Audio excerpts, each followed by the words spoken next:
ఓ చిన్న గ్రామంలో రాజు అనే బాలుడు ఉండేవాడు. అతను పేద కుటుంబానికి చెందినవాడు. పాఠశాలకి వెళ్లే మార్గం పొలాల మధ్యగా ఉండేది. రాజు చాలా చక్కగా చదివేవాడు, కాని అందులో కన్నా అతనికి జంతువులంటే చాలా ఇష్టం. ఒకరోజు పాఠశాలకి వెళ్తున్నప్పుడు ఆయనకు ఓ బుల్లి కుక్క పొలంలో ఏడుస్తూ కనిపించింది.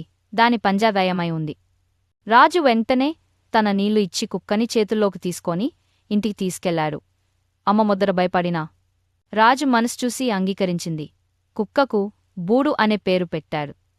రాజుతో ఎంతో మమకారంగా పెరిగిపోయింది. పాఠశాలకి వెళ్తున్నప్పుడు రాజు వెంట వచ్చేది, బయటి ఎదురుచూసేది. ఒకరోజు గ్రామానికి సమీపంలోని అడవిలో బురదపాటిగా వర్షాలు వచ్చాయి. పాఠశాల నుండి తిరిగొస్తూ రాజు మార్గాన్ని తప్పిపోయాడు. చీకటి మొదలైంది. అడవి గట్టిగా నిద్రిస్తున్నట్లుంది. రాజుకు భయం వేసింది. అప్పుడు ఊహించని విధంగా ఎక్కడ్నుంచో బూడొచ్చి అతన్ని కనుగొంది. బూడు ముందుండి నడుస్తూ రాజుని ఊరికి తీసుకెళ్ళింది.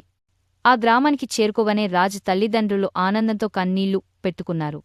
ఆ రోజు తరువాత బూడు కేవలం కుక్క కాదు, రాజు ప్రాణమైన మిత్రుడయింది. గ్రామంలో అందరూ బూడు తెలివి గురించి మాట్లాడేవారు. రాజు 10 ఏళ్లు పెద్దవాడయ్యేసరికి బూడు పెద్దదయింది. రోజురోజుకి అది బలహీనపడింది. ఒకరోజు అది మెల్లగా రాజు ఓడ్లో తలపెట్టి కన్నుమూసింది. రాజు ఆ విషాదాన్ని మచ్చలేకపోయాడు. ఆయన పెద్దవాడయ్యాక ఒక జంతు సంరక్షణ కేంద్రాన్ని స్థాపించాడు. బూడు సేవా నిలయం.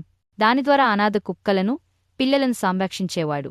ప్రజలందరూ రాజుని మనసు కోసం గౌరవించేవారు.